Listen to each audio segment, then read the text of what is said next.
Maier. I always get that wrong. Dr. That's Maier, fine. welcome to the show. Hi, and I'm Heidi, Tom. How are you? Good Wonderful. to see you. Good to see you. Now, you're not in here to talk about the bachelor program at CF. You're in here to talk about the primary education that is taught in Marion County.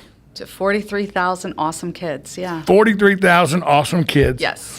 And you are running for superintendent, which heads up the administrative area of the school system here in Marion County. Correct. You're running against George Tomlin, who is the current superintendent. Let's talk about where we are education-wise in this county. Okay. I know I have a very good friend of mine who was on the school board. I'll tell you, Sue Mosley, who is a friend of mine. Okay. She was a school board member for 8 years. She is proud to say, and rightfully so, that while Marion County wasn't the top school in the state, it was around 38, 39 the 8 years she was on the school board. Mm-hmm. We're not at 38 or 39 now. We're at 53 now, 52. Where are we at? 50. It depends on who you ask. I know we're in the 50s. Yes. If you look at the independent ranking website, schooldigger.com, we're 57th, 59th, depending on which numbers you look at. But if you look at, I'll quote Mr. Callahan from the Ocala Star-Banner, who went through the... We're talking about Joe Callahan. Yes, the rankings that were published by the Florida Department of Education. He added up all the numbers. He says we're 52nd. 52nd. So we're still in the 50s. We're in the a bottom. 67 county state. Correct. I mean, if this was for the state that I went to college in, Georgia, top 50 out of 169 counties wouldn't be that bad. But we're in the bottom third Correct. of the education in this state. Correct. Are the teachers that bad in this county? Our teachers are fabulous, and that's the whole point, is we're not letting them teach. We're not letting them solve a problem that they can easily do.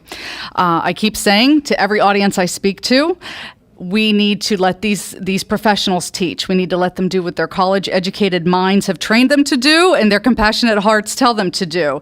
These professionals that we have in the classroom in front of our 43,000 kids have at least a bachelor's degree. Many have advanced degrees, and they've taken at least 3 professional certification exams. Yet we micromanage what they do daily. They are held to a scripted curriculum. They are not allowed to differentiate instruction, which means change it up dependent upon the learner and how the learner receives information. We hold them to a script from a box of stuff bought from a publishing company, and that is a travesty.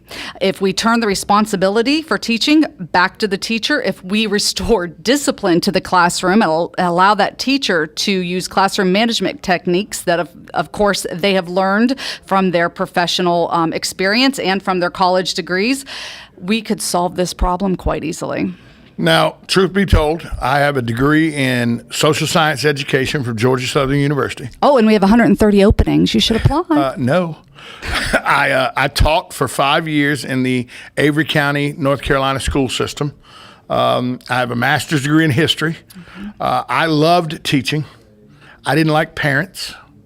And that came because of parents thinking that because I was a football coach, I was supposed to be that first and the teacher. It had very little to do with the administration and just the way I felt, and that I had to get out before I let my real feelings through. So it wasn't a job for me. Obviously, I wasn't cut out totally to be a teacher, but I understand a few things about teaching. Okay. And the one thing I understand is a teacher has to be in charge of their own 35 desk. Let's hope it's not that many. But at the time it was. That's what it was for me. But a teacher has to be in charge of, let's just throw the number out there, 22 desk.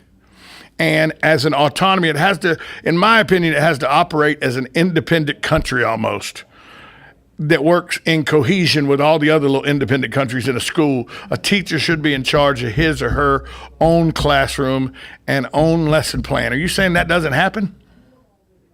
You're correct. It doesn't. And the remedy that was provided by the current administration at a work session a few weeks ago is to ask our teachers to do 5-page lesson plans, which one of our school board members who came to the school board from the classroom said she was insulted that you were expecting these professionals who learn how to do lesson plans in their teacher preparation program. My students leave class. It's called block. I did. That's what we called it in Georgia. Lesson plan block. I learned it. Yeah. It was a whole semester course. Well, and yes, and that's they have to. Our students graduating teacher preparation programs have to know how to do that to get out of the teacher preparation programs. So again, we are micromanaging these professionals instead of looking at letting them actually do their craft. Actually let them teach. A principal can walk through a classroom. I, as their professor, can walk in and observe them and know if they've done a lesson plan. That's easy to see. But are they getting the results? Are they allowed to tweak this instruction and meet the needs of their students? Because every student is different. If we look at our schools, my goodness, we have many cultures in our schools. What is the culture and the responsiveness of children like North Marion is different than that at Forest or different than Bellevue. So we need to allow the culture of the community also to come through and be prevalent and to respond to that culture. The problem I have, and maybe I'm wrong here, but I feel like, and I don't have any kids in the Marion County school system. I chose not to have children, but as a former educator, when I listen and talk to people. And you're a taxpayer. And I'm a taxpayer. I do contribute to the school system. Thank you. But as a person who listens to other parents talk and everything, I know the one issue that stresses parents out and stresses children out more than anything else are the assessments test given. I think it's in March they come up or so, towards the end of the school year. Mm-hmm. And that it starts right after Christmas break, that the stress increases every week coming up to these tests. It almost feels like that there is a thought process that we must train these children to take this test instead of teach these children curriculum. Am I close there? You're right on target. That is the current culture, and that will be changed as well under my administration. Again, if we go back to allowing the teachers to teach the standards, the assessment will take care of itself. I've been, again, sharing with every audience that I speak with that my message to our teachers, get in your classroom, teach, again, the way your college-educated brain and your compassionate heart lead you to teach. Let me worry about the assessment and how we're going to navigate that. And we've got a plan in the works. We can do this. We can work on district-based assessments easily, and we can also navigate this state assessment beast that we call it. And again, it's all about making a plan, making a thoughtful, research-based plan, not reacting to a situation, but being proactive and pulling in these brilliant minds in Marion County and statewide to help you do it. I thank you for acknowledging my degrees. So, I'm academically qualified on paper, of course, and also I know that I'm an intelligent woman, but I'm smart enough to know I don't know it all. A wise woman seeks wiser counsel, and the problems that we have right now can't be solved by one person. We're going to need a team, and there are brilliant minds in this county and statewide that will help, and we're going to get this fixed. Let's talk about, for a moment, you brought up something earlier when you asked me if I want to apply. There's 130 vacancies. As of yesterday. In the Marion County school system. Correct. How with 130 vacancies are we adequately teaching 43,000 students? That's a question I can't answer, Tom. I think we'll put warm bodies in front of them for safety purposes if we can't get certified people. Would be so 130,000. Do you have a plan if you're elected superintendent to fill those with more than just your words, a warm body? Yes, but it goes back to changing the culture and changing the mindset. I continue to use Ronald Reagan's quote, things are simple, not easy. And those who... They certainly are not. But those who would mock the solutions as being too simple are those who are trying to create chaos around themselves so that they keep their job. The chaos that surrounds our school system now was created by people who wish to keep their position.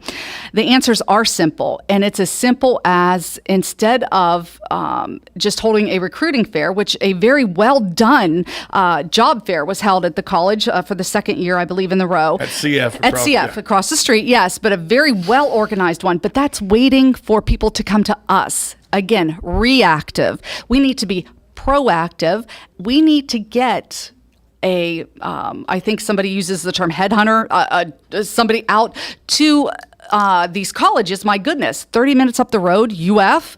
Fantastic education school. An hour south, UCF. Great education school. My goodness. FAMU's a great education school. Oh my goodness, yes. But think how close we are to these colleges, and we need to be proactive, get headhunters. We'll use that term headhunters. We'll get headhunters out there looking for not only these brilliant minds in the College of Education, but what about coming out with a content degree? So you come out with a science degree, come on, and we will give you those pedagogical skills, those teacher skills you need to be a successful teacher.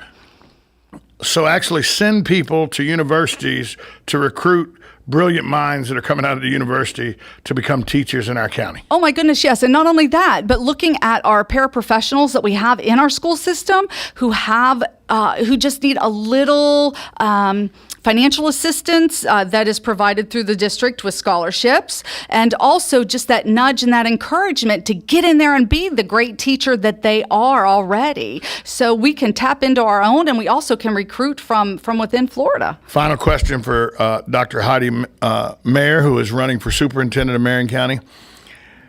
As a taxpayer, you brought up that I'm a taxpayer. Yes. Taxpayers fund the school system. Correct. The plans and the situations that you were talking about improving upon, will it have to be done using more taxpayer dollars? No. No.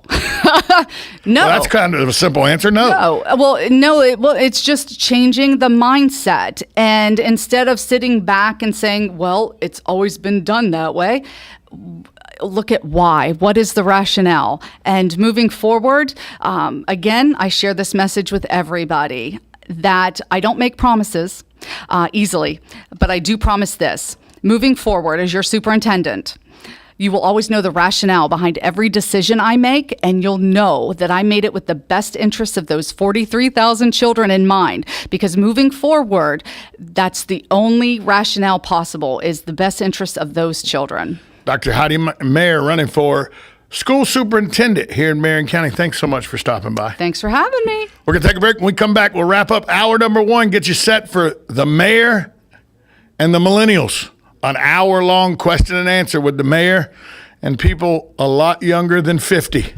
We'll do that next right here on 1370 AM, 96.3 FM, WOCA, The Source. Hi, Buddy Martin here. Griner's Clothing for Men has been serving Ocala for 54 years. I've been buying clothes there since Augie Griner first opened. Owner David DeSantis